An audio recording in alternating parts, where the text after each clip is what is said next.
तो hello everyone and welcome back your channel. तो कैसे हैं? आशा करते हैं आप सब बहुत अच्छे होंगे और आप अपने एग्जाम का तैयारी बहुत ही अच्छे से कर रहे होंगे। तो गाइस ये जो वीडियो होगा ना आप लोग के लिए मोस्टली इंपॉर्टेंट होगा, बिकॉज इस वीडियो के अंदर ना जो मोस्टली इंपॉर्टेंट है, जो 99% चांसेस है जो पूछेगा ही अकाउंटेंसी के अंदर सिलेक्टेड क्वेश्चन इसमें आप लोग को बतलाया जाएगा और आप लोग को गेस कराया जाएगा कि ये क्वेश्चन आप लोग को एकदम देख के जाना है, ये आने की पूरी संभावना है। तो आप लोग ये वीडियो स्किप जरा सा भी नहीं करना है क्योंकि वक्त कम है। आप लोग को हमेशा से हम कहते आ रहे हैं कि अब आप लोग के पास टाइम नहीं है कि आप लोग हार्ड वर्क करें, अब वक्त है आप लोग को हार्ड वर्क के साथ स्मार्ट वर्क इंक्लूड करने का। तो जैसा कि आप मेरे पास मॉडल पेपर देख रहे हैं यहाँ पे मेरे हाथ में, ठीक है ना, इससे पहले बाकी सब्जेक्ट का भी वीडियो अपलोड है। तो अकाउंटेंसी का मॉडल पेपर है। आप सभी जानते हैं कि एकमात्र एक ऐसा पब्लिकेशन विश्वसनीय पब्लिकेशन जो अगर आप इसको पूरा चार्ट के जाते हैं ना तो 100 में से 100 आराम से ले आइएगा। ये फिक्स है कि इसके बाद से एक भी क्वेश्चन नहीं रहेगा। चलो अपने मुद्दे पर हम आते हैं। क्या करना आपको, इसके अंदर जो मोस्टली इंपॉर्टेंट सिलेक्टेड एमसीक्यू और सब्जेक्टिव क्वेश्चन है उस क्वेश्चन को इसमें गेस कराया जाएगा। ऐसा नहीं है कि आपको एक या दो चैप्टर से गेस कराया जाएगा। इस बुक के अंदर जितने भी चैप्टर है उस सारे चैप्टर में का सिलेक्टेड क्वेश्चन आप लोग को गेस कराया जाएगा। अगर आप लोग के पास ये मॉडल पेपर है तो आप लेके ओपन करके वीडियो देखिए, आप लोगों के लिए काफी अच्छा, क्योंकि हम जिस क्वेश्चन को गेस करेंगे उस क्वेश्चन को आप टिक करते जाएगा तो काफी अच्छा रहेगा। या नहीं तो इसका पीडीएफ आप लोगों को लिंक पे मिल जाएगा। पीडीएफ या अपने व्हाट्सएप ग्रुप है डीके सक्सेस पॉइंट करके, उस व्हाट्सएप ग्रुप में इसका पीडीएफ मिल जाएगा। तो हम चलिए स्टार्ट करते हैं। शुभ काम में देरी क्यों, और अभी तक अपने चैनल को सब्सक्राइब नहीं किए तो जल्दी से अपने चैनल को सब्सक्राइब कर लीजिए, क्योंकि एजुकेशन से रिलेटेड जितने भी नोटिफिकेशन आएगा सबसे पहले आपको अपने इस चैनल के माध्यम से आप लोग को प्रोवाइड करा दिया जाएगा। तो लेट्स गो। तो चलिए हम देखना स्टार्ट करते हैं। मेरा जो अकाउंटेंसी एसक्यूटिव पब्लिकेशन जैसा कि आप देख रहे हैं और मॉडल पेपर भी है काफ़ी एनालाइज करने के बाद, और इसका पीडीएफ आपको जो अपना चैनल का नेम है उसी नेम से टेलीग्राम चैनल भी है, आप वहां से जाके इसका पीडीएफ डाउनलोड कर सकते हैं। तो जैसा कि आपको पहले बताया, इसके अंदर ऑब्जेक्टिव एंड सब्जेक्टिव दोनों क्वेश्चन को देखा जाएगा। तो चलिए हम सबसे पहले ऑब्जेक्टिव क्वेश्चन को देखना स्टार्ट करते हैं। तो ये पहले आप ये देखिए, यहाँ जो है ना फास्ट रिवीजन है ना, द्रुत पुनरावलोकन, ये जो इतना वेरी इंपॉर्टेंट है, 5 स्टार है, इसको समझिए। अगर इसको आप अच्छा से कंठस्थ करके याद किए हुए हैं ना तो पूरा क्वेश्चन आप आराम से सॉल्व कर सकते हैं, आराम से पूरे क्वेश्चन का आंसर दे सकते हैं, ऑब्जेक्टिव एंड सब्जेक्टिव। बस शर्त यही कि इसको एकदम अच्छा से याद होना चाहिए। आपको ये पेज चैप्टर के एंडिंग में मिल जाएगा। तो चलिए मेरा फर्स्ट चैप्टर है एनपीओ, जो है गैर लाभकारी संगठन और गैर व्यापारिक संस्था। अब जैसा कि नाम से स्पष्ट है, इसको उत्तरी क्या, गैर लाभकारी यानी कि नॉन प्रॉफिट, ऐसे संस्था जिसका उद्देश्य प्रॉफिट कमाना नहीं हो, ऐसी संस्था को क्या कहते हैं, गैर लाभकारी संगठन कहते हैं। तो इसको रिवाइज कर लेते हैं कि गैर लाभकारी संगठन क्या होता है, ऐसा संस्था जिस संस्था का उद्देश्य लाभ कमाना नहीं बल्कि अपने समाज की सेवा करना, जैसे कि मंदिर हो गया, मस्जिद हो गया। अब बताइए मंदिर मस्जिद का क्या कोई पर्पस है कि हमको प्रॉफिट आए? ऐसी जितनी भी संस्था हो सभी संस्था को क्या कहते हैं, नॉन प्रॉफिट या गैर लाभकारी संगठन कहते हैं। तो चलिए हम पहले ऑब्जेक्टिव इसका देखते हैं। ठीक है, मेरा ऑब्जेक्टिव है प्राप्ति और भुगतान खाता। ये तो प्राप्ति एवं भुगतान खाता हुआ, आय व्यय खाता हुआ, आर्थिक चिट्ठा क्या हुआ, बैलेंस शीट, ये सब तो इतना इंपॉर्टेंट है ना कि ये सब क्वेश्चन रहेगा, चाहे फर्स्ट सिटिंग में पूछे, सेकेंड सिटिंग में पूछे, बट ये क्वेश्चन रहेगा। इसलिए इस सब क्वेश्चन में तो कोई मर्जी से यानी कि एडजस्टमेंट कीजिए, इस सब एकदम 100% याद होना चाहिए। वैसे प्राप्ति और भुगतान खाता जो खाता है ना, ये कौन सा खाता है, तो प्राप्ति और भुगतान खाता ये जो है ना रियल अकाउंट है, वास्तविक खाता है। ठीक है, और सेकंड आ गया आय व्यय खाता, वेरी इंपॉर्टेंट क्वेश्चन। ये सब क्वेश्चन नहीं एग्जाम में पूछे तो हो ही नहीं सकता ऐसा, चाहे किसी भी सेशन का एग्जाम हो। आय व्यय खाता है क्या है, ये नॉमिनल अकाउंट है, ये नाम मात्र खाता है। तो इसका आंसर क्या होगा, इसका आंसर होगा सी होगा, नाम मात्र खाता। अब है वसीयत को मानना चाहिए। पहले मुझे समझ लेते वसीयत होता क्या है। देखिए वसीयत उसको बोलते हैं ना जो हमको पूर्वज के थ्रू मिला हो, जैसे कि हमारे दादा कुछ ज़मीन खरीद कर कुछ बिल्डिंग बना के चले गए, तो हमारे लिए क्या हो गया, वसीयत हो गया। अब हमारा रिस्पॉन्सिबिलिटी बनता है कि हमारे पूर्वज जो है लैंड या बिल्डिंग बना के गए, खरीद के गए हैं, तो उसको हमको बेचने का नहीं, लुटाने का नहीं, उसको हमको संजोग के रखना चाहिए। क्या आप भी अपने दादा या परदादा का जो भी है क्या उसको लुटा देते नहीं ना, उसको संजोग के रखते, अच्छे से रखते। और हमारा भी लायबिलिटी बनता है कि अपने दादा की संपत्ति हो जो भी, उसको हमको संभाल के रखे, उसका और हम डेवलप करें। तो क्या होना चाहिए, इसका आंसर आप बता सकते हैं क्या होगा, क्या है इसका आंसर, क्या होगा पूंजी, क्या होगा इसका, दायित्व होगा, ए होगा, लायबिलिटीज होगा। तो चलिए क्वेश्चन नंबर मेरा 4 है कि गैर व्यापारिक संगठनों का आजीवन शुल्क माना जाता है। आजीवन शुल्क जो है ना उसको हम क्या मानते हैं, आप लोग कमेंट कर बताइए। इसको पूंजीगत प्राप्ति मानेंगे या आयगत। देखिए आजीवन शुल्क है ना, उसको हम कैपिटल से पूंजीगत प्राप्ति मानेंगे। आजीवन शुल्क एक ही बार देते, बार बार इसको रिपीटेड नहीं करते, तो इसका जो आंसर होगा ए होगा। ठीक है, अब 5 में मेरा गैर व्यापारिक संस्था की मानदेय का भुगतान है ऑनरेरियम। ऑनरेरियम क्या होता है पहले ये समझिए क्या होता है। ऑनरेरियम ये होता है ना कि कोई गेस्ट आया, आपका कोचिंग इंस्टीट्यूट है, आप प्रोग्राम किए, उसमें आपके एरिया का एमएलए आ गए, ठीक है ना, आपके डिस्ट्रिक्ट का एमएलए आ गए। एमएलए आ गए तो आप उसको चादर दे दिए या बुक्के दे दिए या कुछ दे दिए, तो उसी को हम बोलते हैं ऑनरेरियम, यानी कि सम्मानपूर्वक उसको जो हम दे। अब बताइए आपको जो उसको ऑनरेरियम चादर दिए या बुक्के दिए, इस समय क्या आपका खर्चा ना हुआ, एक्सपेंस ना हुआ, तो इससे इनकम भी नहीं हुआ, एसेट्स भी नहीं हुआ, तो क्या होगा एंड एक्सपेंस होगा। एक क्या है, एक व्यय है। समझ गए ऑनरेरियम क्या है, भी क्लियर हो गया कॉन्सेप्ट, और ये भी क्लियर हो गया कि ये क्या है, एक्सपेंस है, खर्च। अब है कि यदि स्पष्ट कुछ ना दिया हो तो प्रवेश शुल्क को माना जाता है। यदि स्पष्ट रूप से नहीं दिया गया कि प्रवेश शुल्क क्या है, पूंजीगत प्राप्ति है या आयगत प्राप्ति है, तो इसको हम क्या मानेंगे, इसको हम ना मानेंगे ना, हम इसको मानेंगे हम आयगत प्राप्ति। यदि स्पष्ट नहीं दिया रहे कि पूंजीगत है या क्या है, तो इसको हम क्या समझेंगे, आयगत प्राप्ति, इंटरेस्ट फी जो है। चलिए क्वेश्चन नंबर 6 हो गया। इस तरह से हम टोटली क्वेश्चन देखेंगे तो वीडियो काफ़ी लॉन्ग हो जाएगा, कुछ कॉन्सेप्ट वाला क्वेश्चन है उस। चलिए अब है मेरा क्वेश्चन, आय व्यय खाता की अधिकता को कहा जाता। अब महाराज आप ही बताइए, अधिकता को हम क्या कहते हैं, एक्स्ट्रा मिल गया, अधिकता आ गया, तो हम उसको बोलते हैं सरप्लस बोलते हैं, अधिशेष बोलते हैं। अधिकता को क्या बोलते हैं हम, सरप्लस या अधिशेष। ये कहाँ से निकलता है, आय व्यय के खाता से निकलता है अधिकता, ठीक है। अब लाभ न कमाने वाली संस्था लाभ न कमाने के लिए स्थापित संस्था तैयार करती है। अब ये बताइए, जो पूछ रहा है ना कि जो संस्था लाभ न कमाने के लिए है, वो कौन कौन सा अकाउंट बनाता है, व्यापारिक हो गया, ट्रेंडिंग हो गया, इनकम एंड या आय व्यय। तो इसका आप कमेंट करके बताइए कि इसका वैसे आंसर क्या होना चाहिए, क्या बनाता। आय जो लाभ न कमाने वाली संस्था होता है ना, वो जो है ना तैयार जो करता है ना, वो आय व्यय खाता तैयार करता है, इनकम एंड एक्सपेंडिचर अकाउंट। चलिए ठीक है। अब निम्न में से कौन सा मद प्राप्ति भुगतान खाते में जाएगी। और एक बात याद रखिए कि आपका जो प्राप्ति एवं भुगतान खाता का जो क्वेश्चन है, ये वेरी इंपॉर्टेंट है, इसको आप याद करके रखिएगा। अगर आप प्राप्ति भुगतान खाता और आय व्यय खाता दोनों में अंतर आपको अच्छा से कॉन्सेप्ट क्लियर नहीं रहेगा, तो आपको बहुत सारे प्रॉब्लम फेस करना पड़ जाएगा। इसलिए आप ये दोनों एकदम अच्छा से रट के और अच्छे से याद करके रखिएगा। तो वैसे मैं इसका आंसर बता देता हूँ कि निम्न में से कौन सी मद प्राप्ति एवं भुगतान खाते में जाएगी।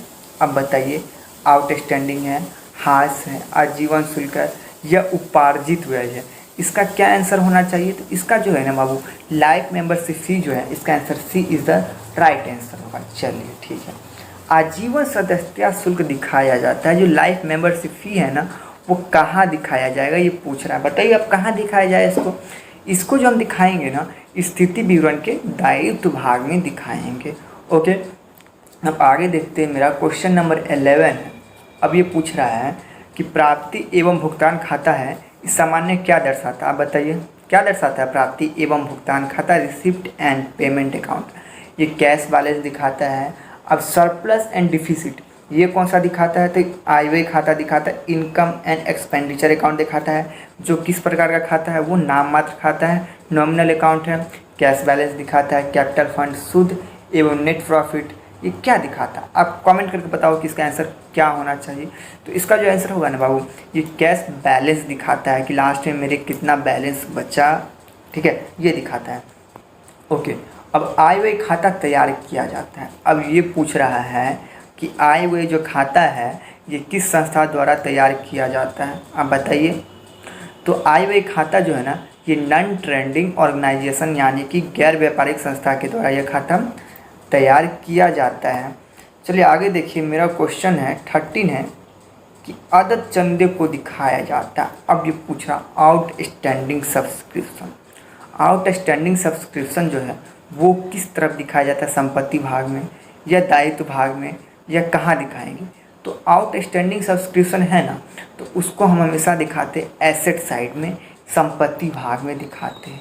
चलिए, निम्न में से कौन सा अलाभकारी संस्था है ये क्वेश्चन तो बहुत ही ईजी है, इसका आंसर तो आप बताइएगा कि इसका आंसर वैसे क्या होना चाहिए। ठीक है, ये आपके बदले छोड़ दिया जाए कि इसका क्या होना। देखिए आप बताइए, टाटा स्टील जमशेदजी है, एयर इंडिया प्राइवेट है, जेट एयरवेज, आप ये सब में क्या फोकट में जाकर एंजॉयमेंट कर सकते हैं, बट बिहार अकादमिक परिषद जो है वहाँ पे हम भी जा सकते हैं, आप भी जा सकते हैं, कोई भी जा सकता है।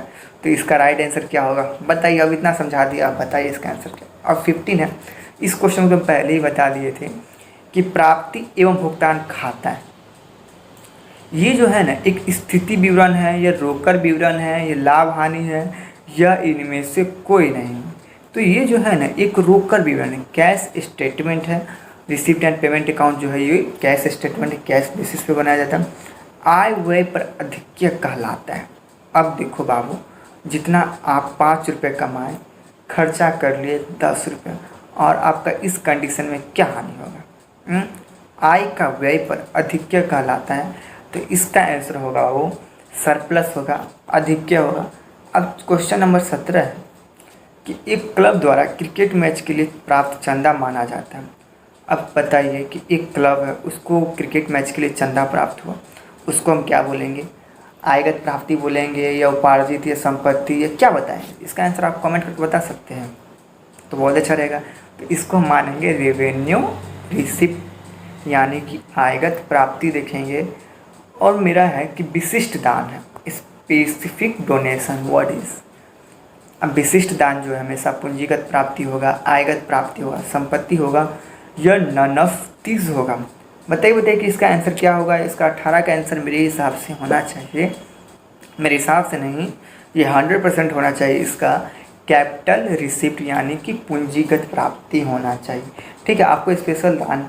अब है मेरा आय तथा व्यय खाता सामान्यतः क्या दिखाता, आपको शुरू में ही बताया है कि आय व्यय खाता है, प्राप्ति भुगतान खाता है, ये सब खाता एकदम अच्छे से याद रखिए। आय व्यय खाता क्या दिखाता है यार, पहले क्वेश्चन रिपीट हुआ है, क्या दिखाता है, ये सरप्लस एंड डिफिसिट, ये दोनों दिखाता है। बाबू पढ़िए जी जान लगा के, क्योंकि आप लोग इधर उधर चक्कर मत रहिए, ऐसा मत कि टाइम पास हो जाए। जहाँ भी एकदम जी जान लगा, हर वक्त सोचिए, हर वक्त दिमाग में सेट करके रखिए कि हमको अच्छा नंबर लाना है, हमको टॉप 10 अपना, हम 20 के एज आते आते हम अपना लाइफ सेटलमेंट कर लेंगे। हमेशा ऐसा माइंड में सेट करके रखिए, ऐसा नहीं कि खेल रहे कूद रहे, टाइम वेस्ट मत कीजिए यार, बिल्कुल भी मत कीजिए। ठीक है, चलिए क्वेश्चन देखते हैं। अब निम्न में से कौन सा अलाभकारी संगठन नहीं है। अगर इसी तरह हम देखते रहे ना तो वीडियो बहुत लॉन्ग बन जाएगा। तो बता दीजिए, इसका आंसर बता दीजिए कि निम्न में से कौन सा अलाभकारी संगठन नहीं है। यार बहुत इजी क्वेश्चन, इसका तो आंसर आप बताओ यार। स्कूल होगा, अब देखो स्कूल है, हॉस्पिटल है, क्लब है, साजिश अलाभकारी संगठन नहीं है। क्वेश्चन पे फोकस करो, ऐसा ऐसा क्वेश्चन में बहुत सारे लोग गलत कर देते हैं आंसर इसका आते हुए भी कि इसका आंसर क्या होना चाहिए। तो अलाभकारी संगठन नहीं है तो स्कूल भी अलाभकारी में, स्कूल भी फोकट में जा सकते हैं, हॉस्पिटल भी प्राइवेट होता है, क्लब भी गवर्नमेंट का होता है यानी कि सरकारी होता है। अब साझेदारी फॉर्म, पार्टनरशिप फॉर्म का मतलब ये है जहाँ 2 या 2 से अधिक व्यक्ति मिलकर, इस चैप्टर के बाद आपका पार्टनरशिप फॉर्म ही स्टार्ट होगा। ठीक है, तो पार्टनरशिप के बारे में डिटेल में जानेंगे, तो इसका आंसर क्या होगा, पार्टनरशिप फॉर्म होगा। अब है कि आय एवं व्यय खाते में लिखा जाता है, क्या लिखा जाता है। और महाराज इसका ऑब्जेक्टिव कहाँ भगा दिए। तो आय व्यय खाते में सभी नकद प्राप्ति, सभी उधार प्राप्ति। अब बताओ यार, इनकम एंड एक्सपेंडिचर अकाउंट जो है, क्या हम उसमें सभी हम उधार टाइप का लिखते हैं या किस टाइप का लिखते हैं। तो इसका जो आंसर होना चाहिए बॉस, इसका आंसर होना चाहिए ए होना चाहिए। क्या होगा, अरे बॉस ए नहीं होगा यार, सभी नकद प्राप्ति एवं भुगतान नहीं, सभी उधार प्राप्ति एवं सभी नकद प्राप्ति, इनमें से कोई नहीं। बॉस इसका आंसर मेरे हिसाब से नॉन ऑफ दिस होना चाहिए, यही होगा इन्होंने। अब बताइए कि निम्नलिखित कथन में से कौन सा कथन से, ये सब क्वेश्चन बहुत लॉन्ग है, इसका आंसर आपको मिल जाएगा, आंसर शीट है नीचे, जैसा कि आप दिखा देते हैं यहाँ रहा आपको आंसर शीट, आप चेक कीजिए और अपने आप को गेस कीजिए कितना नंबर सही, कितना नंबर। अब समझा देते चंदा क्या। अब थोड़ा यहाँ हम फोकस कर लेते कि व्हाट इज़ दिस सब्सक्रिप्शन, ये वेरी इंपॉर्टेंट है बाबू। चंदा से आस उस सदस्य शुल्क जो सदस्य से वार्षिक आधार पर प्राप्त किया जाता है। ऐसा नहीं कि कल भी प्राप्त हो गया, परसों भी प्राप्त हो गया तो इसको हम क्या बोलेंगे, चंदा बोलेंगे महाराज। ये तो अलग ही चंदा हो जाएगा। क्या होगा ये? जो चंदा सदस्य चंदा से उस सदस्य से जो सदस्यों से वार्षिक आधार पर प्राप्त होता है, हम इसको क्या कहते हैं? चंदा कहते हैं। आई होप कि इसका क्लियर हो गया हो। अब है प्राप्ति एवं भुगतान खाता की दो विशेषता, अरे बहुत सारा विशेषता है। प्राप्ति एवं भुगतान खाता रियल अकाउंट है, ठीक है। इसमें सही प्राप्तिगत चाहे आयगत हो या पूंजीगत हो डेबिट पक्ष में दिखा जाता है। अगर इसी का उल्टा पूछ दे कि क्या पूछ दे, इसी का अपोजिट पूछ दे कि आय व्यय खाता की दो विशेषता बता दे, इसी का उल्टा बता दीजिएगा। इसमें ये सब नहीं लिखा जाता है और वो नाम मात्र खाता है। ओके, वेरी इजी है। अब देखो बाबू, वही क्वेश्चन रिपीट हो गया। अब प्राप्ति एवं भुगतान खाता तथा आय व्यय खाता में अंतर बताइए। क्या है? यह एक वस्तु खाता है, एक नाम मात्र खाता है, यह अलग दिन ये नहीं है। कितना ईजी है, सिंपल है बाबू। अकाउंट टफ नहीं है, बस पढ़ने की तरीका होना चाहिए, ठीक है। 4 है मेरा कि गैर व्यापारिक संस्थाओं की आय के 4 मुख्य स्रोत बता। अरे यार ढेर सारा स्रोत है यार गैर व्यापारिक संस्था का। चारों स्रोत लिखा हुआ है। सदस्यों से प्राप्त हो गया चंदा, प्रवेश शुल्क मिल गया, दान से हो गया, और भी ये सब कुछ हो गया, ठीक। अब दान क्या है यार? सिंपल सा क्वेश्चन है यार, इजी क्वेश्चन। देखो जरा जूम करके इसको। दान क्या? What is donation? दान वो राशि है। अब बताओ, हम 2 पार्टनर हैं, हम ही आपको पैसा दे देते दान कहलाएगा? अरे बॉस ऐसा बिल्कुल भी नहीं है, ठीक है ना। तो दान वह राशि है जो किसी संस्था को बाहरी व्यक्ति से सामान्य विशेष कार्यों के लिए मिलती है, स्पेशल वर्क के लिए। बाबू आपको डिनर करने के लिए या चाउमीन खाने के लिए नहीं मिलता है, किसी विशेष कार्य के मिलता है, इसका कोई प्रतिफल नहीं होता, ठीक है। अब मेरा कि आगम प्राप्ति के 4 उदाहरण दे। क्या क्या हुआ इसका उदाहरण बाबू? ऑब्जेक्टिव भी रह सकते हैं इसका क्वेश्चन, तो ध्यान से देखो ना बाबू। सदस्य से प्राप्त चंदा, प्राप्त किराया, बैंक में जमा, ये सारी इनकम का था बाबू, इसका था डायरेक्ट सोर्स। अब पूंजीगत प्राप्ति के 2 उदाहरण दे बाबू। हर जगह से तो पूंजी आ रहा है, विशेष दान मिला वहाँ से पूंजी आ गया, आजीवन सदस्यता शुल्क मिला वहाँ से पूंजी आ गया। अब क्या? वसीयत, आपको समझा ही चुके हैं। वसीयत वह राशि जो अलाभकारी संस्था किसी व्यक्ति के मरणोपरांत बिल के कारण प्राप्त होती है। अरे बाबू मरणोपरांत यार, कभी कभी जिंदगी जीते जी भी प्राप्त हो जाता है, मरणोपरांत तो बहुत दुखी वाली बात हो गई, बट ऐसा नहीं होना चाहिए। आप कमेंट करके बताइए कि आपके दादा नाना जी है जीवित फिलहाल कि नहीं। आय व्यय खाता क्यों बनाया? अरे बहुत मस्त क्वेश्चन है यार। आप आय व्यय जो खाता है ना, ये क्यों बनाया यार? तो चलिएगा पढ़ते हैं। यह एक विशेष अवधि के अंत में व्यय पर आय की अधिकता या कमी को ज्ञात करने के लिए बनाया जाता है। बताया है ना शुरू में कि इनकम एंड एक्सपेंडिचर अकाउंट जो बनता है किस लिए बनता है? सरप्लस एवं डिफिसिट मालूम करने के लिए बनता है, अधिक्य एवं कमी ज्ञात करने के लिए बनाया जाता है, ठीक है। सिंपल यहाँ लिख सकते हैं कि आय व्यय खाता अधिक्य एवं कमी को ज्ञात करने के लिए बनाया जाता है। किस प्रकार खाता है ये? वह बाबू वीडियो बहुत लॉन्ग बन रहा है, चलो दिखा देते हैं। PDF आपको इसका हम दे देंगे। PDF कहाँ मिलेगा पहले बता चुके हैं कि अपना टेलीग्राम का जो चैनल है आपका, मेरा, हमारा सभी का यही है, DK commerce success point SPPD search कीजिएगा, मिल जाएगा चैनल, ज्वाइन कर लीजिएगा और अपना प्यार थोड़ा बरसाते रहेगा, चैनल वगैरह सब्सक्राइब करते रहिएगा। तो चलिए हम देखना स्टार्ट करते हैं। पार्टनरशिप फॉर्म जो है मेरा, साझेदारी फॉर्मों का जो लेखांकन है इसका साथ MCQ देखेंगे और सब्जेक्टिव क्वेश्चन भी देखेंगे, और जो वेरी इंपॉर्टेंट है, जो वेरी इंपॉर्टेंट है, जो रिपीट करेगा ये क्वेश्चन, वो सब क्वेश्चन देखेंगे। तो सबसे पहले हम ये समझ लें कि साझेदारी फर्मों का लेखांकन से क्या अर्थ है, क्या मतलब। देखिए, जब भी 2 या 2 से अधिक व्यक्ति मिलकर किसी संस्था या किसी फर्म को चलाने के लिए सहमत होते हैं तो हम ऐसी संस्था को क्या कहते हैं? साझेदारी फर्म कहते हैं। साझेदारी फर्म में क्या होना चाहिए? कम से कम 2 व्यक्ति होना चाहिए। एक व्यक्ति में कहीं पार्टनरशिप नहीं हो सकता है। जब भी 2 व्यक्ति होगा तभी वो फर्म पार्टनरशिप कहलाएगा। और किसी संस्था या किसी फर्म पार्टनरशिप की अधिकतम संख्या सामान्यतः 50 होता है और मैक्सिमम का कोई लिमिट नहीं, बट बुक में जो है ना ये 50 तक ही है कि मिनिमम 2 है और मैक्सिमम कितना हो सकता है? मैक्सिमम 50 हो सकता है। वो फर्म पे डिपेंड करता है कि आपका फर्म, आपका कंपनी किस प्रकार का है, और उसी तरह से आप अपने कंपनी में मेंबर यानी कि पार्टनरशिप शामिल कर सकते हो। तो चलिए हम देखते हैं कि साझेदारी फर्म का संबंध होता है। अब बताइए कि साझेदारी फर्म का संबंध क्या था। क्वेश्चन समझिए क्या कर रहा है कि साझेदारी फर्म जो है किससे संबंध रखता है। तो किससे? इसका जो स्वामी होगा या एजेंट एवं स्वामी, तो इसका आंसर सिंपल होगा, जो ओनर होगा उसी से ना संबंध रखेगा, जो एजेंट होगा। चलिए क्वेश्चन नंबर 2 है मेरा कि साझेदारी साझेदारी स्थापित करने के लिए कम से कम कितने व्यक्ति को होना चाहिए? इसका हम आंसर पहले ही आपको दे चुके हैं कि कभी भी एक व्यक्ति में पार्टनरशिप कहला सकता है। जब भी दो व्यक्ति नहीं होगा तब तक वो फॉर्म पार्टनरशिप नहीं कहलाएगा। इसलिए साझेदारी होने के लिए, साझेदारी स्थापित करने के लिए मिनिमम 2 व्यक्ति होना चाहिए और अधिकतम कितना 50 होना चाहिए। ठीक है। क्वेश्चन नंबर मेरा 3 है कि फर्म के लिए साझेदार के आहरण पर ब्याज है। ये पूछ रहा है कि फर्म के लिए साझेदार के आहरण पर क्या है? ब्याज होगा। आपका कंपनी है, आपके कंपनी से आहरण किया और उस पर आपको ब्याज मिल रहा है, क्या होगा? आपके लिए इनकम ही ना होगा। क्या होगा? 3 का आंसर क्या होगा? बी होगा, इनकम होगा। चलिए, साझेदारी अधिनियम किस वर्ष लागू हुआ? इसका डिफिनेशन में ही आपको हम बता दिए हैं कि भारतीय साझेदारी अधिनियम 1932 के अनुसार, ठीक है ना, तो कब लागू हुआ था? 1932 में। ठीक है, इसका आंसर क्या होगा? 4 का आंसर ये होगा। चलिए 5 देखते हैं कि जब साझेदार को उसकी पूंजी पर ब्याज का अधिकार होता है तो निम्नलिखित में किस पर ब्याज दिया जाएगा? लाभ में से, पूंजी में से, या ए बी दोनों में से, या इनमें से कोई नहीं। तो इसका जो आंसर होगा ना, आउट ऑफ कैपिटल होगा, पूंजी में से। ठीक है। चलिए क्वेश्चन नंबर 6 है मेरा कि साझेदारी संलेख के अभाव में, साझेदारी संलेख के अभाव में साझेदार को क्या दिया जाएगा? वेतन दिया जाएगा, वेतन नहीं दिया जाएगा, वेतन काम करने वाले साझेदार को, या इनमें से कोई नहीं। तो साझेदारी संलेख के अभाव में ना इसमें से कुछ भी नहीं दिया जाएगा, नहीं वेतन दिया जाएगा, नहीं कमीशन वगैरह, कुछ भी नहीं। अरे एग्रीमेंट कुछ बना ही नहीं हुआ, कुछ समझौता ही नहीं, तो कैसे ये सब दे देंगे? आप अपने कंपनी के ओनर हैं, आप अपने कंपनी के मालिक हैं, क्या अपने आप को आप वेतन दीजिएगा? आप अपने आप को कमीशन लीजिएगा? आप अपना कंपनी से अपने वेतन, अपने कमीशन, ऐसा होता है? नहीं ना। तो ये सब क्या होगा?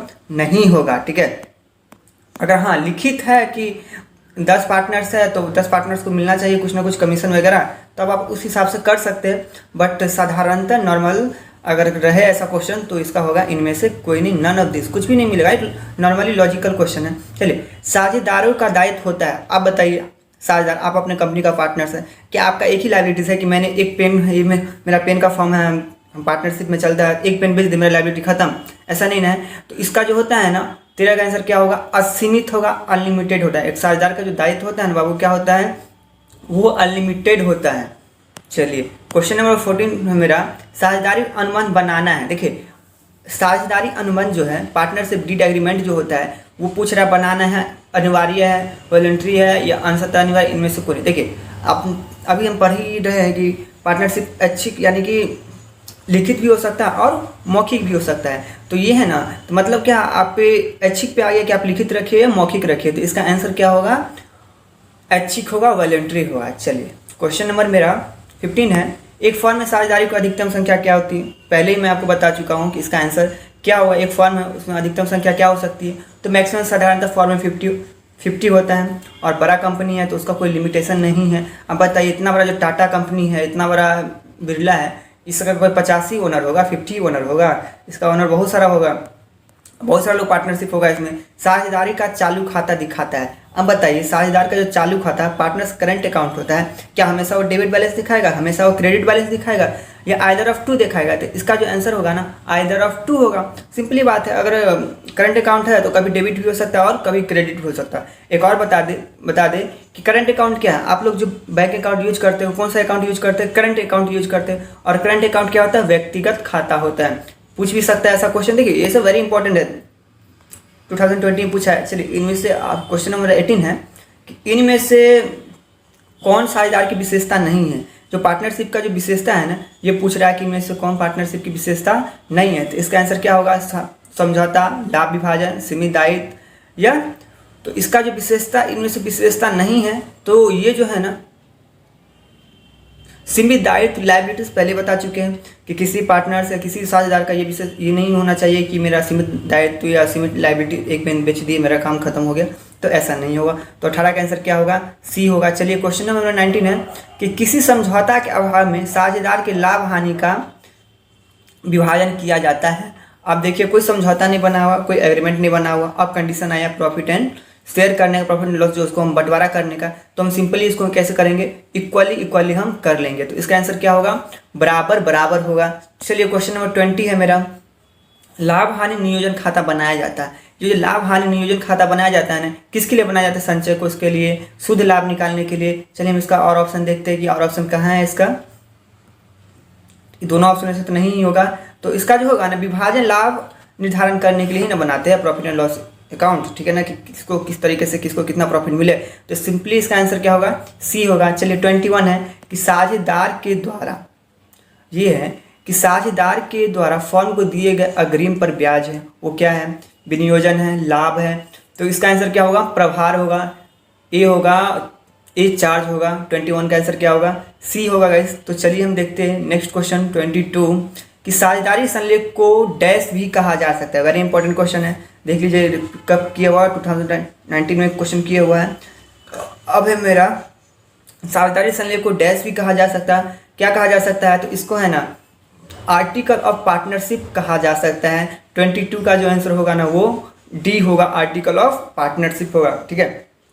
आप लोग भी चेक कीजिए कि आप लोग का कितना सही हो रहा है और कितना गलत हो रहा है। ये क्वेश्चन तो सोल्यूशन वाला, वैसे इसका बता दें कि इसको सोल्यूशन कीजिएगा तो कितना इसका आंसर आएगा, 3,50,000 आंसर आना चाहिए, ठीक है। अब पूछ रहा चालू खाता, इसका आंसर पहले ही आपको बता चुके हैं कि करंट अकाउंट कौन सा अकाउंट है या किस प्रकार का खाता है। तो इसका आंसर क्या होगा, तो ये होगा ना पर्सनल अकाउंट है, व्यक्तिगत खाता है। आप जो खाता यूज करते हैं करंट अकाउंट ही यूज करते हो, चाहे किसी भी बैंक हो, SBI हो, इंडियन हो या सिंडिकेट बैंक हो। तो इसका आंसर क्या होगा, राइट आंसर पर्सनल अकाउंट, ए व्यक्तिगत खाता, ठीक है। साझेदार का चालू खाता बनाया जाता है जब साझेदार की पूंजी रखी जाती है। अब ये पूछ रहा है कि साझेदार का जो करंट अकाउंट्स बनाया जाता है वो किस कंडीशन में बनाया जाता है, कौन सा अकाउंट रखता है पार्टनर्स। तब देखिए परिवर्तनशील आधार पर रखता है, अस्थायी पर रखता है, या दोनों ही परिस्थिति में, या इनमें से कोई नहीं। तो इसका जो आंसर होगा ना बाबू, जब फिक्सेड रहता है ना तभी ये करंट अकाउंट रखता है। तो इसका आंसर क्या होगा 25 का, तो 25 का जो आंसर होगा ना बाबू वो बी होगा, ठीक है ना। अब देखिए क्वेश्चन नंबर 26 है मेरा कि साझेदारी संलेख के अभाव में साझेदार हकदार नहीं है। अभी बताइए अगर साझेदारी संलेख नहीं बना रहेगा तो साझेदार क्या चीज़ का हकदार नहीं वेतन पाने का, कमीशन पाने का, पूंजी पर ब्याज पाने का। तो अब सिंपली इसका तुमको आंसर बताने की जरूरत नहीं, आप आराम से इसका आंसर दे सकते हैं। तो इसका जो आंसर होगा बाबू क्या होगा, उपयुक्त ऑल ऑफ द एबव होगा। चलिए क्वेश्चन नंबर 27 हम देखते हैं कि साझेदारी समझौता के अभाव में साझेदार को पूंजी पर ब्याज दिया जाएगा। बताइए, दिया जाएगा। अगर साझेदारी समझौता के अभाव है तो उसमें जो है ब्याज देना चाहिए। आई थिंक नहीं, 100% सही होना चाहिए जो बताएंगे, ठीक है ना। ब्याज दिया जाना चाहिए, नहीं दिया जाना चाहिए। क्या होगा अगर साझेदारी समझौता के अभाव में अगर पार्टनरशिप एग्रीमेंट या रूल या मेथड नहीं बना हुआ है तो उस कंडीशन में हम उसके कैपिटल पे, उसके पूंजी पर हम कोई भी ब्याज नहीं देंगे। तो इसका आंसर क्या होगा, डी होगा, नन ऑफ दिस होगा। चलिए क्वेश्चन नंबर 28 आते हैं हम। अरे क्वेश्चन तो रिपीट कर दिया है। एक सामान्य साझेदार की अधिकतम संख्या क्या हो सकती है, पहले ही बता चुके हैं। एक साझेदार की अधिकतम संख्या क्या हो सकती है, तो मैक्सिमम जो हो सकती है ना 50 हो सकती है। मिनिमम कितना हो सकता है, तो 2 हो सकता है। देख लिए क्वेश्चन रिपीट कर रहे हैं ना। अब निम्न में से कौन सा लाभ का नियोजन है, ऋण पर ब्याज है, पूंजी पर ब्याज है, वेतन है, या डी रेंट है। तो इसका जो आंसर होगा ना बाबू क्या होगा, इसका आंसर इंटरेस्ट ऑन कैपिटल है, ठीक है। क्या पूंजी पर ब्याज है। क्वेश्चन नंबर 30 मेरा कि साझेदार की पूंजी पर ब्याज की गणना होती है। अब जो साझेदार की जो पूंजी है उसमें प्रारंभिक पूंजी पर, अंतिम पूंजी पर, औसत पूंजी पर, या इनमें से कोई नहीं। तो इसका जो होगा जब भी हम करेंगे, जब भी कैलकुलेशन करेंगे तो हम ओपनिंग कैपिटल पे ही ना करेंगे, क्लोजिंग कैपिटल पे तो कुछ निकलेगा नहीं। क्या निकलेगा, ओपनिंग कैपिटल पे ही निकलेगा। तो क्या होगा इसका आंसर 30 का ए। चले 31 है मेरा, साझेदार की पूंजी खाते के प्रारंभिक शेष क्रेडिट किया जाता है। अब साझेदार का पूंजी का जो प्रारंभिक खाते का जो शेष है वो क्रेडिट किया जाता है। वो कहाँ किया जाता है, पूंजी पर ब्याज पर, आहरण पर ब्याज पे, ड्राइंग पे, या शेयर इन लॉस पे किया जाएगा। तो किस पर किया जाएगा, तो इंटरेस्ट ऑन कैपिटल पे किया जाएगा, ठीक है ना। यही ना होगा, इंटरेस्ट ऑन कैपिटल ही ना होगा। चलिए साझेदारी फर्म में लाभ हानि का विभाजन किया जाता है। अब बताइए साझेदारी फर्म में जो लाभ हानि का विभाजन किया जाता है किसके आधार, बराबर किया जाता है। बराबर कब किया जाता है, जब कोई एग्रीमेंट नहीं बना हुआ है। साफ लिखा हुआ रहे क्वेश्चन में कि ये अनुबंध नहीं बना हुआ, उस कंडीशन में हम बराबर कर लेंगे। पूंजी के अनुपात में तो समझौता है। तो यहाँ ऑप्शन दिया हुआ, ऑप्शन में फोकस करने वाली बात यही है। अब जल्दी कीजिएगा, कुछ भी टिक, क्योंकि आंसर यहाँ पे सभी सही लग रहा है। बराबर भी हो सकता है, पूंजी के अनुपात में भी हो सकता है। अब मेन हाईलाइट करने वाली क्वेश्चन ये रहा, सी ऑप्शन है, समझौता के अनुसार। जैसे समझौता बना, किसी का समझौता बना हो कि बाबू तुम 10 रुपये ले लो, नहीं हम 10 रुपये रखेंगे और तुमको 1 रुपये देंगे। समझौता है, मानना पड़ेगा। जो समझौता हुआ बाकी तो सब हवा खाने गया, जो समझौता है वो मायने रखता है। तो क्या होगा इसका आंसर, समझौता के अनुसार, as per agreement. Question number 33 है मेरा, साझेदारी संलेख की अनुपस्थिति में साझेदार को उनको फर्म को दी गई अग्रिम राशि पर ब्याज दिया जाएगा। अब कोई पार्टनर से फॉर्म को दिया, कितना दिया जाएगा, वेरी इंपॉर्टेंट क्वेश्चन है। तो इसका जो आंसर होगा ना 33 का होगा, 6% होना चाहिए। कितना मिलना चाहिए, 6% होना चाहिए। ठीक है, ये क्वेश्चन सॉल्यूशन वाला क्वेश्चन है। वैसे हम इसका आंसर बता दें, सॉल्व कीजिएगा तो इसका आंसर आएगा आपको 5000 प्लस तथा 9200। ठीक है, क्वेश्चन नंबर अब हम देखेंगे। और क्वेश्चन भी कहाँ गया महाराज, हाँ 37 32 तक देख चुके हैं। अब यहाँ से देखिए, ठीक है ना, साझेदार की पूंजी पर देय ब्याज लिखा जाएगा। साझेदार की जो पूंजी होगा उस पर जो ब्याज देय होगा वो कहाँ लिखा जाएगा बताइए। वो लिखा जाएगा ना बाबू रियलाइजेशन अकाउंट में, वसूली खाता में। ठीक है ना, चलिए क्वेश्चन 36 है। चल या परिवर्तनशील विधि का या फ्लक्चुएटिंग जो बोलते हैं हम, ठीक है ना, अंतर्गत साझेदार की पूंजी खाते को क्रेडिट किया जाता है तो कहाँ क्रेडिट किया जाएगा, लाभ हानि खाता में, ब्याज खाते में, साझेदार खाते में, या इनमें से कोई नहीं। तो इसको जो क्रेडिट किया जाएगा ना साझेदार के पूंजी खाते में ही किया जाएगा। चलिए समझ गए हो।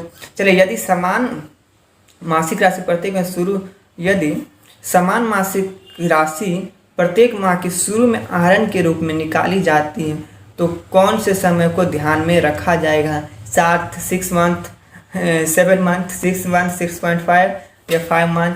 तो इसका जवाब रखा जाएगा ध्यान, क्या होगा इसका आंसर, 6.5 मंथ को ध्यान में रखा जाएगा। चलिए क्वेश्चन नंबर मेरा 38 है। इतना ऑब्जेक्टिव है ना, इसके अलावा और कहीं भी मत देखिए, कहीं भी ध्यान मत दीजिए। ठीक है ना, ये वेरी इंपॉर्टेंट क्वेश्चन, आप देख रहे हैं ना कितना इंपॉर्टेंट क्वेश्चन सब है। चलिए विवेक के लिए आहरण पर 12%, इसका भी आपको सोल्यूशन करना होगा।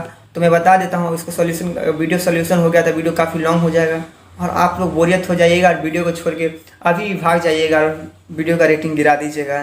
तो क्या होगा इसका आंसर, 1440 होगा यानी कि। ठीक है, जब वर्ष भर निश्चित राशियों का आहरण प्रत्येक महीने के अंतिम तिथि को क्या, ध्यान दीजिए, जब वर्ष भर निश्चित राशियों के आहरण प्रत्येक महीने की अंतिम तिथि को किया गया हो तो आहरण की कुल राशि पर ब्याज लगाया जाता है। क्या होगा इसका आंसर बताइए, क्या होना चाहिए इसका आंसर। पहले ऑप्शन तो देखिए, 5.5 महीना होगा, क्या होगा 5/1/2 मंथ होगा। ठीक है, मंथ्स होगा। ए प्रति माह, इसको भी सॉल्यूशन कीजिएगा और हम इसका आंसर बता देते हैं कि आपको इसका आंसर जो होगा ना वो 275 निकलेगा। ठीक है, साझेदारी सलने की अनुपस्थिति में साझेदार पाने का अधिकार है। अरे यार क्वेश्चन रिपीटेड है, देखिए किसी चीज साझेदार सलने की अनुपस्थिति में आप वेतन दिया जाएगा, पूंजी का अनुपात में हिस्सा लाभ में, ये सब क्या होगा ना, नाना जैसे आंसर होगा। चलो इसका हटाओ, इनमें से कोई नहीं है ना। 42 साझेदार के आहरण पर ब्याज है, व्यवसाय के लिए हानि है। साझेदार के आहरण पर जो ब्याज है, ये भी क्वेश्चन, व्यवसाय के लिए हानि है, व्यवसाय के लिए लाभ है, साझेदार को लाभ है या बैंक को लाभ है, लॉस बैंक को हानि है। क्या होगा इसका आंसर महाराज, तो व्यवसाय के लिए क्या है, लाभ है, प्रॉफिट हो। ठीक है, नॉट सिंपली बात है यार, ब्याज मिल रहा है कंपनी को, पैसा तो मिलेगा ही, तो इसके लिए उसको क्या है, प्रॉफिट है। किसको प्रॉफिट होगा, तो प्रॉफिट टू बिजनेस होगा। परिवर्तनशील पूंजी खाते क्रेडिट किया जाता है पूंजी पर ब्याज से प्राप्त वर्ष से लाभ से साझेदार के पारिश्रमिक से या इनमें से सभी तक। इसका आंसर जो होगा ना बाबू ऑल ऑफ दिस होगा। चलिए ठीक है, ऋण पर ब्याज है, ऋण पर जो ब्याज है ना वो क्या है, ऋण पर ब्याज है, संचालन व्यय है, प्रत्यक्ष व्यय, अप्रत्यक्ष व्यय है, ये सभी है। तो बाबू ये जो है ना एक इनडायरेक्ट एक्सपेंसेस है, अप्रत्यक्ष व्यय है। ठीक है ना, साझेदारी हो सकती है, क्या हो सकती है, साझेदार हो सकती है, सीमित, क्या क्वेश्चन है, साझेदारी हो सकती है, सीमित, असीमित, इनमें से कोई नहीं। अच्छे, तो 45 अभी हमको भी क्वेश्चन कन्फ्यूज कर रहा है कि इसका आंसर क्या हो सकता है। तो इनमें से, हाँ यार इनमें से सभी हो सकता है, इनमें से सभी ऑप्शन देखा ही नहीं। देखो सीमित भी हो सकता है, असीमित भी हो सकता है, अच्छी भी हो सकता है, तो ये सारे हो सकता है। अब हम देखेंगे सब्जेक्टिव क्वेश्चन। ठीक है, तो सब्जेक्टिव क्वेश्चन देखना स्टार्ट करते हैं। टेंशन मत लीजिए, इसका आपको PDF भी मिलेगा, PDF मिलेगा तो वहाँ से आप आराम से कर सकते हैं। सिंपल इस क्वेश्चन है। अब देखेंगे, अब वक्त है सब्जेक्टिव क्वेश्चन देखने का। ठीक है, तो सब्जेक्टिव क्वेश्चन थोड़ा हम फोकस करें। ठीक है, कि देखिए क्वेश्चन कर रहा है कि साझेदारी की परिभाषा दे, तो सिंपली आपको परिभाषा देना है कि भारतीय साझेदारी अधिनियम 1932 के अनुसार जब भी 2 या 2 से अधिक व्यक्ति मिलकर किसी संस्था को चलाने के लिए सहमत होते हैं और साथ में अपना प्रॉफिट एंड लॉस को बंटवारा करने के लिए सहमत होते हैं तो हम ऐसी संस्था को साझेदारी कहते हैं या साझेदारी फर्म कहते हैं या पार्टनरशिप कहते हैं। ठीक है, अब मेरा सेकंड है कि एक फर्म के लिए साझेदारी की न्यूनतम और अधिकतम संख्या क्या हो सकती है? तो सिंपली आपको पहले बताया है कि सभी प्रकार के फर्म के लिए, सभी प्रकार साझेदारी फर्म के लिए न्यूनतम संख्या 2 हो सकती है और मैक्सिमम साधारण फर्म के लिए कितना होगा 50 होगा। कितना होगा? 50 होगा। चलिए, साझेदार फर्म क्या है, इसकी विशेषता बताइए। वही क्वेश्चन है, वही चीज़ है, 2 या 2 से अधिक व्यक्ति होना चाहिए, साझेदार के बीच संबंध होना चाहिए, वैध कारोबार होना चाहिए, है ना। 2 या 2 से अधिक व्यक्ति होना, साझेदार के बीच ठहराव होना चाहिए। ऐसा नहीं कि हम आज पार्टनरशिप किए और परसों हम एक लड़का छोड़ के चला गया, तो ऐसा नहीं होना चाहिए। स्वामी तथा एजेंट का संबंध होना चाहिए। बैंक, ठीक है, वैध कारोबार के द्वारा होना चाहिए, द्वारा लाभ कमाना, ठीक है, वैध कारोबार। ऐसा नहीं कि दारू बैन है तो हम दारू का धंधा स्टार्ट करके पार्टनरशिप, तो वो क्या होगा? अवैध होगा। उसको नहीं। जैसा कि हम सभी जानते हैं क्या है, कंपनी क्या है? एक आर्टिफिशियल पर्सन है। कंपनी का अपना लोगो होता है, कंपनी का अपना मोहर भी होता है, ठीक है। ये क्वेश्चन देख लिए। अब देखते हैं क्वेश्चन हम लाभ विभाजन। ये क्वेश्चन तो वेरी इंपॉर्टेंट है बाबू। इसको तो आप किसी भी तरह आप स्क्रीनशॉट लो या रटो, आप जिस भी तरीके से करो आप, लेकिन इसको करो।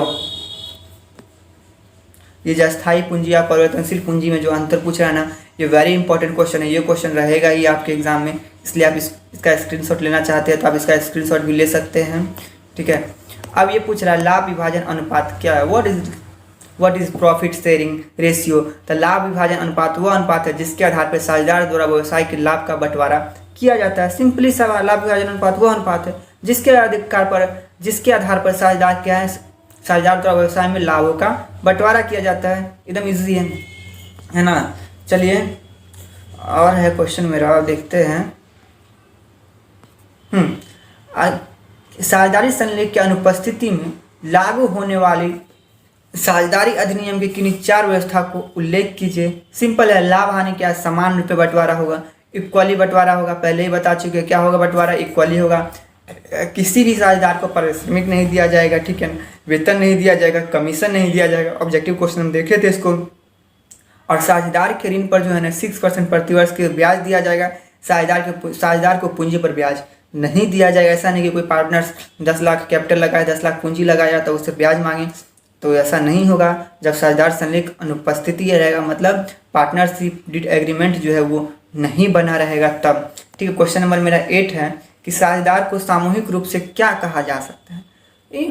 साझेदार को सामूहिक रूप से क्या कहा जाता है? सिंपली बात है, फॉर्म कहते हैं हम। साझेदारी का डिफिनेशन लेकर कहाँ पे आ जाता है? फॉर्म कहलाता है, संस्था कहलाता है, तो वही उल्टा कर दिया है। समझ गए क्वेश्चन को। चलिए, फॉर्म है, साझेदारी संलेख क्या है? अब साझेदारी संलेख हमको बताने की जरूरत नहीं है कि ये क्या है, आप लोग आराम से बता सकते हैं। साझेदार से पारिश्रमिक अधिकार एवं कर्तव्य का जो रूल रेगुलेशन है, जो क्रांतिकारी है, कि किसको क्या करना है, किसको कितना प्रॉफिट मिलेगा, ये सभी उसमें लिखित रहता है। कौन कितना दिन पार्टनरशिप बना रहेगा, ठीक है ना, ये सब लिखित रहता है। उसमें किसको कितना ब्याज दिया जाएगा। साझेदार की अस्थायी पूंजी से क्या आशय है? साझेदार के अस्थायी पूंजी से क्या आशय है, ठीक है।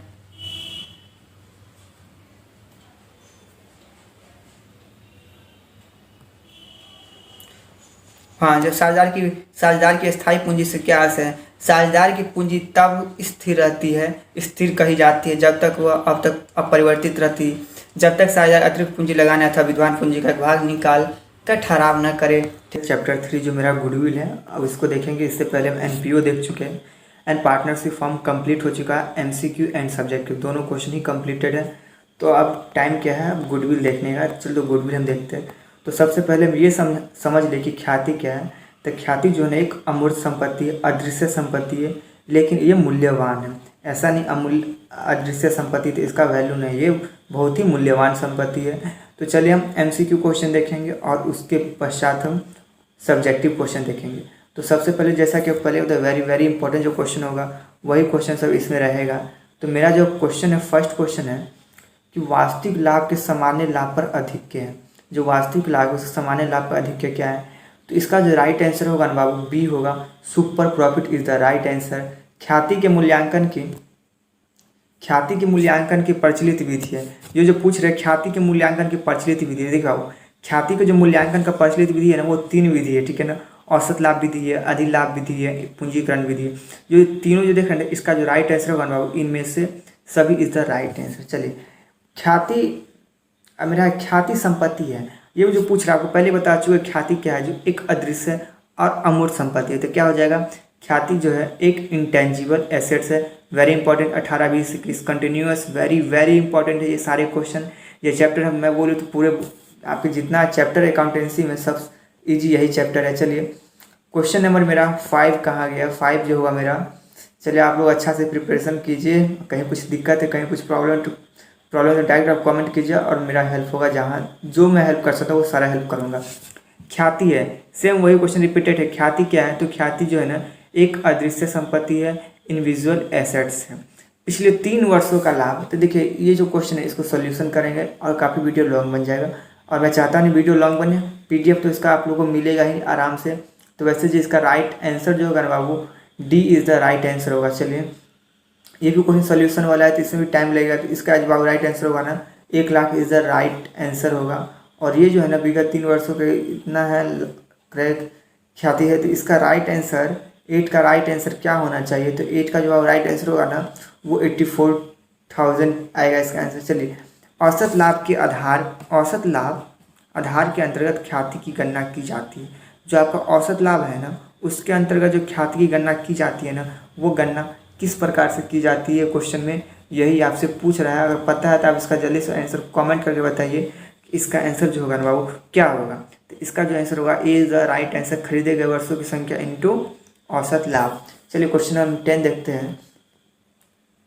क्वेश्चन नंबर 10 है मेरा, अधिलाभ के आधार के अंतर्गत ख्याति की गणना की जाती है। अब ये जो अधिलाभ है ना इसके अंदर ख्याति की जो गणना की जाती है ना वो किस प्रकार से की जाती है, तो इसका जो राइट आंसर होगा ना बाबू वो 10 का राइट आंसर होगा बी, खरीदे गए वर्षों की संख्या इंटू अधिलाभ। चलिए क्वेश्चन नंबर 11 मेरा, डैश की प्रकृति की क्षमता निम्न होती है। देखिए आपको पहले बता दीजिए कस्टमर की जो प्रवृत्ति है वो नेचर होती है ना वो 3 टाइप्स होता है। कौन कौन होता है, चूहे का होता है, नहीं 4 टाइप्स होता है, चूहे होता है, बिल्ली होता है, खरगोश होता है एंड डॉग होता है। ये किसका, ये एक कस्टमर को नेचर का रिलेट करता है। तो ये कस्टमर का नेचर कैसा कैसे सभी प्रकार का नेचर होता है, लेकिन जो पूछ रहा है सबसे मिनिमम जो रहता है कम डैश की प्रकृति ख्याति की क्षमता निम्न होती है, यानी कि सबसे लो होती है। तो ये जो है ना बाबू खरगोश की जो प्रकृति है ना इसलिए इसका बहुत कम होता है। खरगोश का क्या है बाबू, आज आपके एरिया में कुछ खाया है ना तो दूसरे दिन वो किसी और के एरिया में मिलेगा, ठीक है। डॉग है तो डॉग अगर आपके एरिया में कुछ खाया है तो हमेशा आपके एरिया में, चूहे भी आप ही के एरिया में, बिल्ली भी आप ही के, बट खरगोश जो है ना वो एक एरिया में नहीं रहता है, ठीक है। चलिए सेकंड है, सेकंड नहीं 13 है, ख्याति डैश संपत्ति है। तो ख्याति क्या है ना बाबू पहले बता चुके हैं, ये क्या अदृश्य संपत्ति और ये मूल्यवान संपत्ति है। तो राइट आंसर क्या होगा, इसका answer D is the right answer. अधिलाभ से आप क्या समझते हैं, ये जो बोलते हैं ना सुपर प्रॉफिट, ये सुपर प्रॉफिट से मतलब ना क्या है, इसका क्या तात्पर्य है, अगर पता तो जल्दी से कमेंट करके बता दीजिए इसका आंसर क्या होना चाहिए। तो इसका जो आंसर होना चाहिए अधिलाभ से आप क्या समझते थे, औसत लाभ माइनस सामान्य लाभ is the right answer, B is the right answer. चलिए व्यवसाय के प्रसिद्धि मौद्रिक मूल्य को कहते हैं। व्यवसाय का जो फेमस है, जो प्रसिद्धि है, जो नाम का काफ़ी फेमस है, उसी को हम क्या बोलते हैं, उसी को बोलते हैं गुडविल, ख्याति बोलते हैं, ठीक है।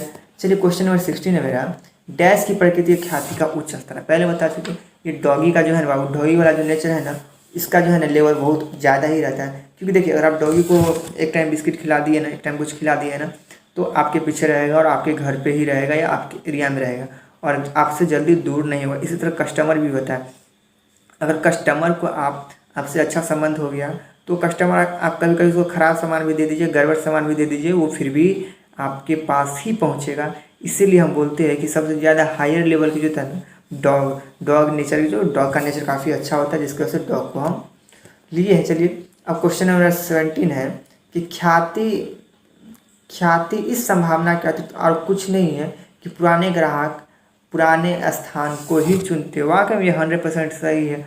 अगर आप किसी एक दुकान से चावल खरीदे या पेन खरीदे या मार्कर खरीदे तो ऑब्वियसली कि आप बार बार उसी दुकान में जाइएगा, किसी नए दुकान के साथ ट्राई नहीं कीजिएगा। तो यही पूछ रहे इस डिफिनेशन में कि ख्याति इस संभावना के अतिरिक्त और कुछ नहीं है कि पुराने ग्राहक पुराने स्थान को ही चुनते हैं। वेरी एकदम 100% ये अटल सत्य वाली जो बात होती है ना, ये वही अटल सत्य वाली बात है।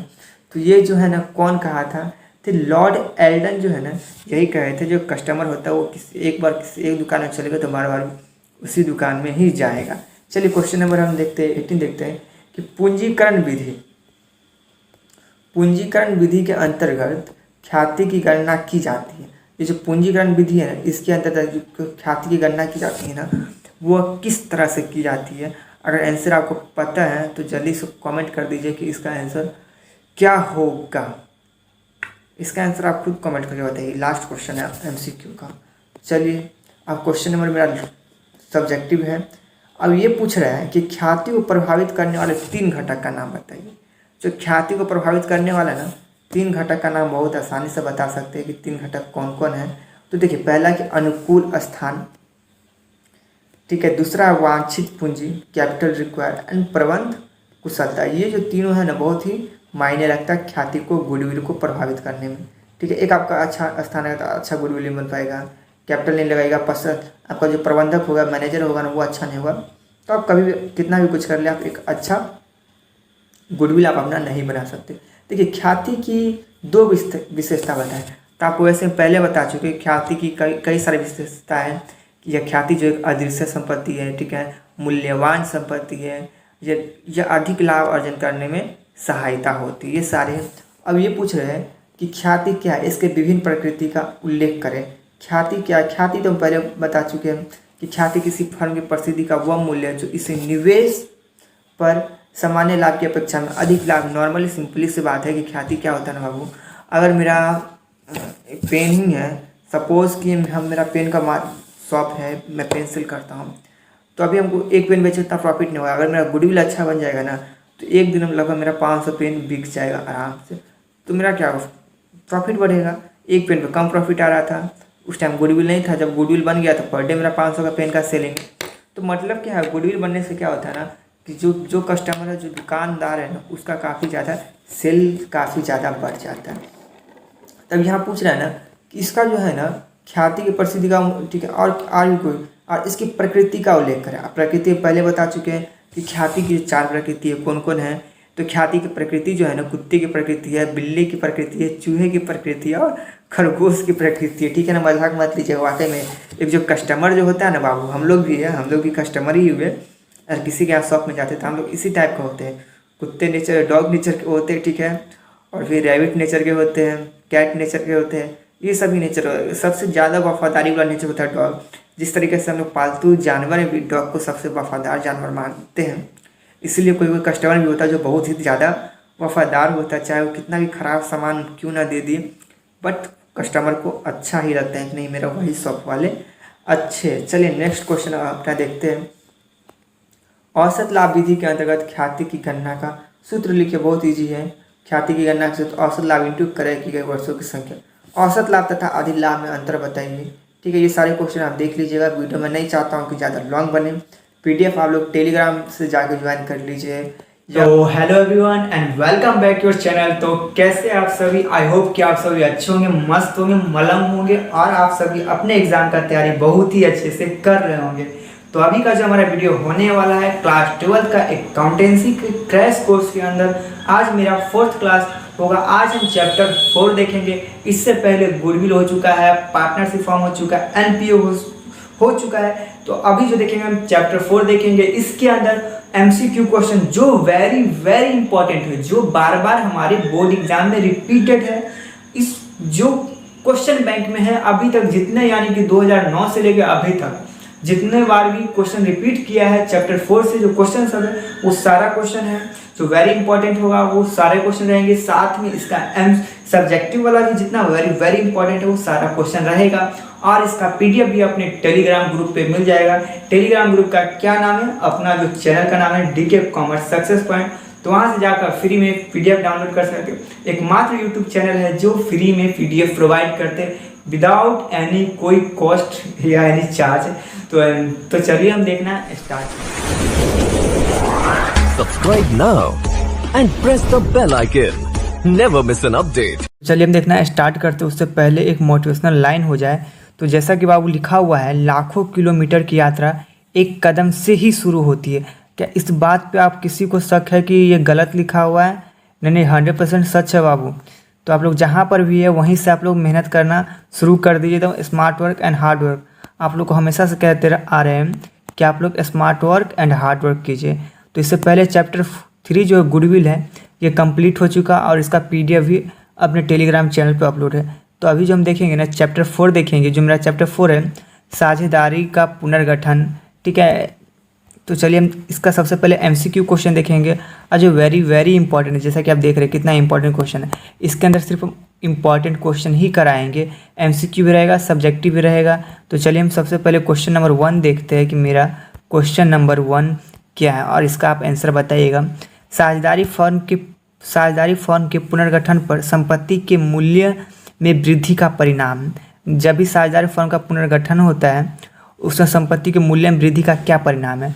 वर्तमान देखिए वेरी इंपॉर्टेंट है। वर्तमान साझेदार को लाभ होता है, वर्तमान साझेदार को हानि होता है, वर्तमान साझेदार लाभ न हानि या इनमें से कोई नहीं। तो इसका राइट आंसर जो होगा ना बाबू क्या होता है, वर्तमान साझेदार को लाभ होता है। चलिए क्वेश्चन नंबर 2 है मेरा, साझेदारी अनुबंध में परिवर्तन का परिणाम है। साझेदारी अनुबंध में परिवर्तन का परिणाम, ये क्वेश्चन ये कर रहा है कि साझेदारी अनुबंध में जो परिवर्तन होता है किस कारण से होता है और क्यों होता है। तो फर्म का पुनर्गठन से, और भी ऑप्शन देख लेते हैं कि और भी ऑप्शन तो नहीं हो सकता है।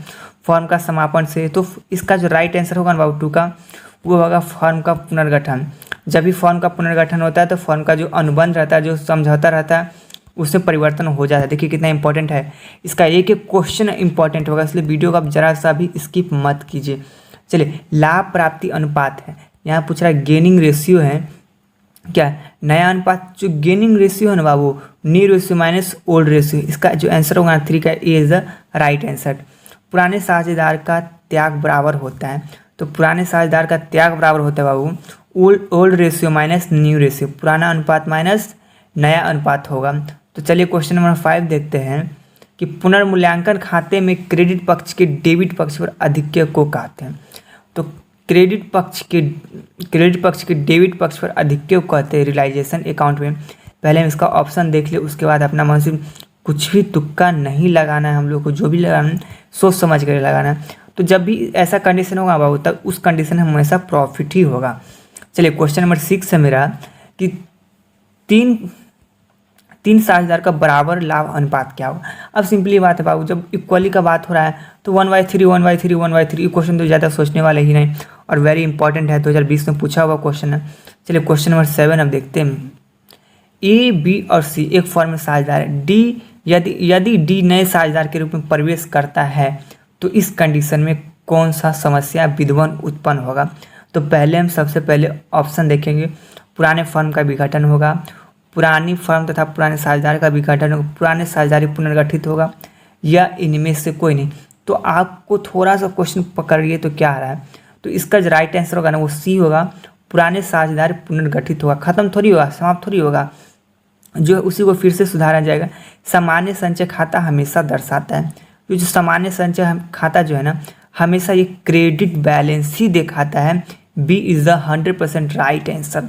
चलिए वर्तमान साझेदार के लाभ विभाजन अनुपात में परिवर्तन से होता है। वर्तमान साझेदार के लाभ विभाजन अनुपात में परिवर्तन से क्या होता है, फर्म का पुनर्मूल्यांकन होता है, फर्म का पुनर्गठन होता है, फर्म का समापन होता है या इनमें से कोई नहीं। तो अब इसका जो राइट आंसर होगा ना फर्म का पुनर्गठन होगा, रिकंस्टिट्यूशन ऑफ पार्टनरशिप।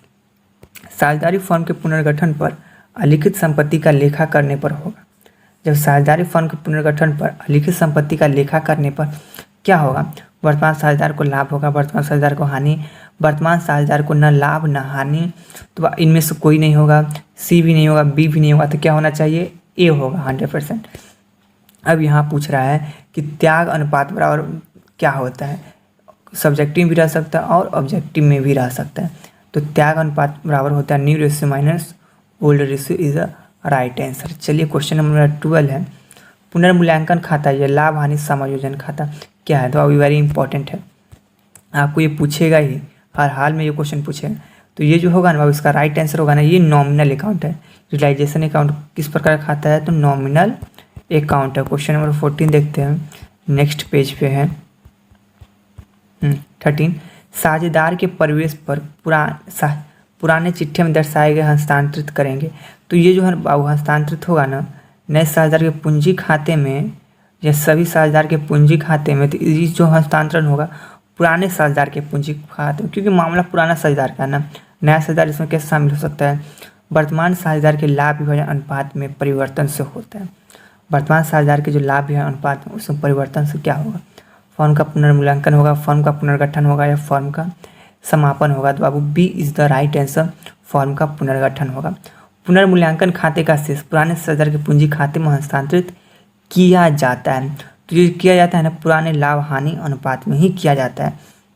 अब ये है कि ABCD लाभ हानि को बराबर में बराबर बांटते हैं और उन्होंने अपने लाभ विभाजन अनुपात को 2:1:1 परिवर्तित कर। सी का कितना त्याग होगा बाबू? तो सी का जो त्याग होगा ना ये 1/6 होना चाहिए, ये 1/12 होना चाहिए। तो सी का जो त्याग होना बाबू 1/12 होगा। एक्स और वाई 2:3 के अनुपात में लाभ बांटते हैं।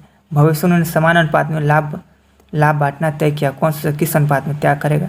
तो बाबू ये है ना मेरे हिसाब से नहीं, जो एग्जैक्ट राइट आंसर होगा ना वही ना बताएंगे। मेरे हिसाब तेरे हिसाब यहाँ नहीं चलता है, यहाँ राइट आंसर 100% चलता। तो वाई जो है ना त्याग करेगा 1/10 करेगा। चलिए साझेदारी समझौता में परिवर्तन से होता है। बहुत इजी, वेरी इजी क्वेश्चन है। तो साझेदार के मध्य संबंध बदल जाते हैं, ये नहीं, इसमें कोई भी ऐसा क्वेश्चन नहीं जो आपको रटने का जरूरत है, जबरदस्ती याद करना। सारा कॉन्सेप्चुअल क्वेश्चन है। एक्स तथा वाई लाभ व हानि को 3:2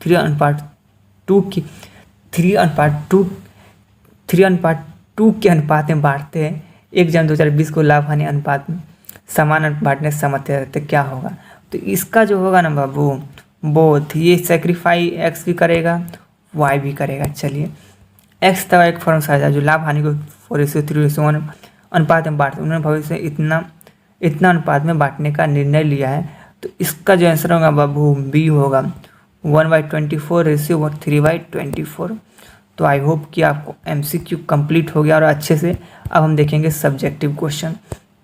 तो यहाँ पूछ रहा है कि त्याग अनुपात बराबर क्या है। तो आप सबसे पहले जो अभी त्याग अनुपात का फॉर्मूला देखें वो लिख दीजिए। यहाँ देख लीजिए क्या लिखा है, वह अनुपात जिसमें एक या एक से अधिक वर्तमान साझेदार अपने पुराने हिस्से का कुछ भाग का त्याग करके अन्य अथवा अधिक साझेदार पक्ष में करते त्याग अनुपात कहलाता है। त्याग अनुपात और लाभ प्राप्ति अनुपात में कोई दो अंतर होता है। ये वेरी इंपॉर्टेंट है, इसका स्क्रीनशॉट ले लीजिए या PDF। देखिए कैसे कंटिन्यू रिपीट करते रहा है क्वेश्चन।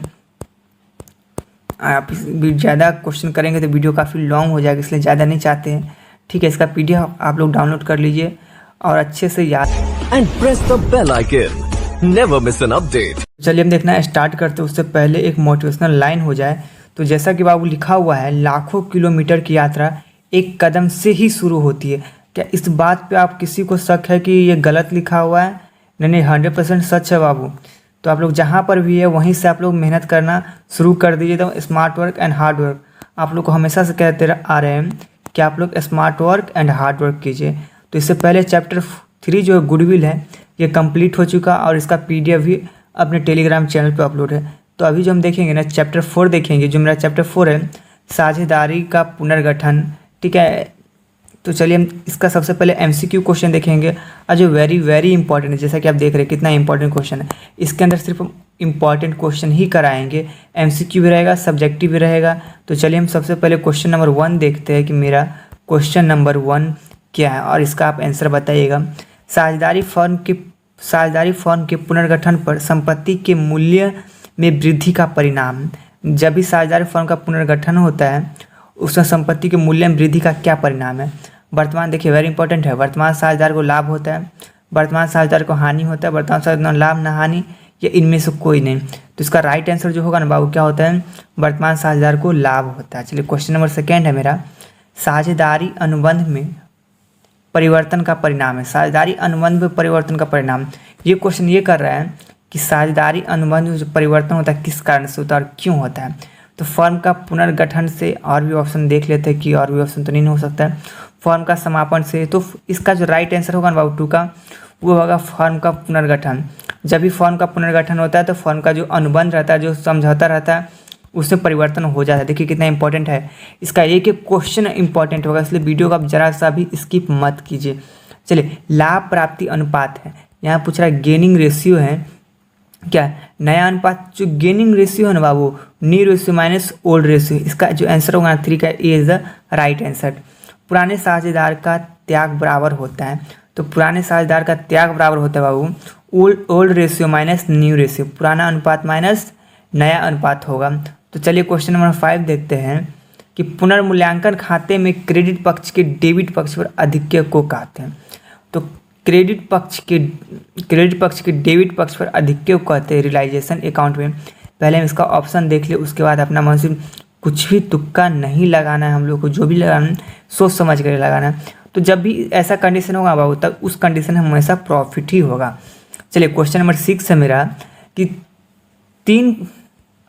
तीन साझेदार का बराबर लाभ अनुपात क्या होगा। अब सिंपली बात है बाबू, जब इक्वली का बात हो रहा है तो 1/3 1/3 1/3, ये क्वेश्चन तो ज़्यादा सोचने वाले ही नहीं और वेरी इंपॉर्टेंट है, 2020 में पूछा हुआ क्वेश्चन है। चलिए क्वेश्चन नंबर 7 अब देखते हैं। ए, बी और सी एक फॉर्म में साझेदार है। डी यदि डी नए साझेदार के रूप में प्रवेश करता है तो इस कंडीशन में कौन सा समस्या विद्यमान उत्पन्न होगा।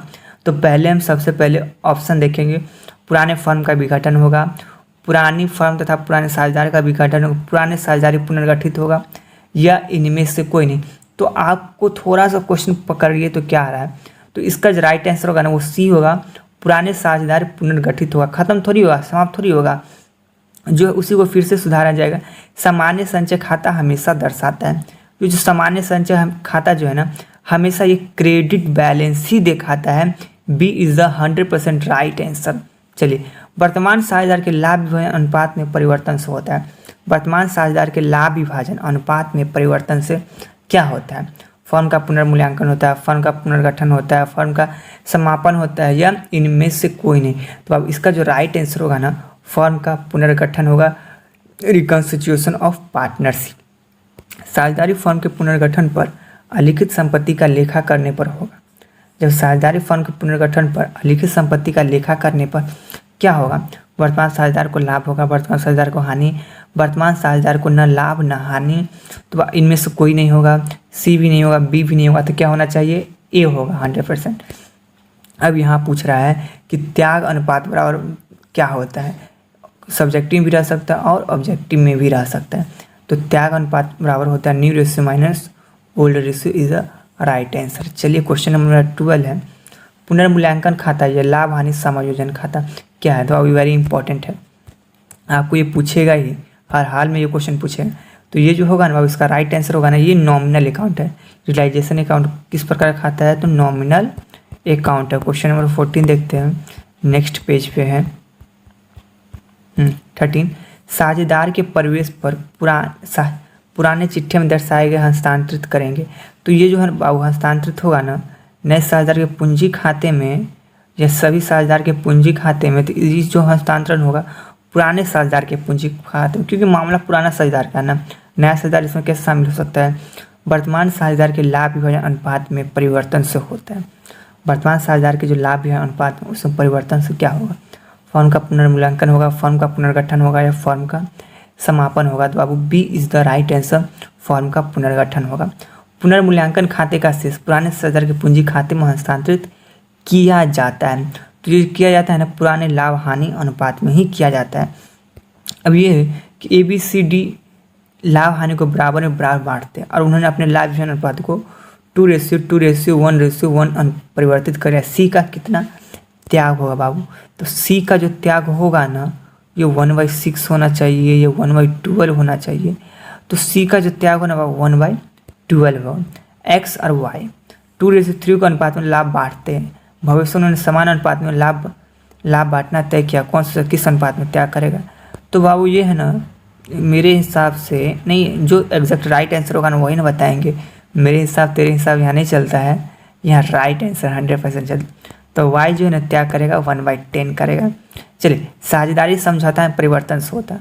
बहुत ही वेरी इजी क्वेश्चन है। तो साझेदार के मध्य संबंध बदल जाते हैं, ये नहीं, इसमें कोई भी ऐसा क्वेश्चन नहीं जो आपको रटने का जरूरत है, जबरदस्ती याद करना। सारा कॉन्सेप्चुअल क्वेश्चन है। एक्स तथा वाई लाभ व हानि को 3:2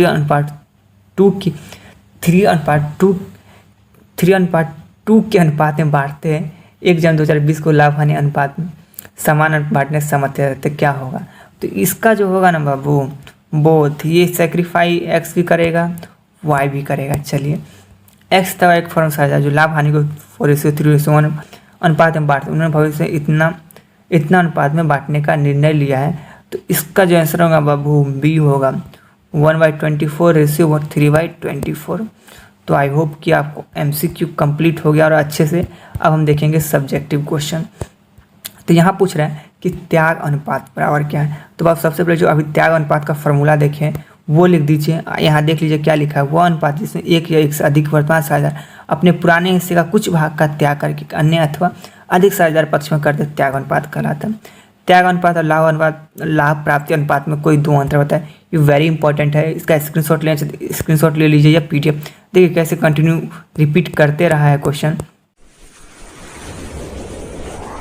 Subscribe now and press the bell icon. Never miss an update.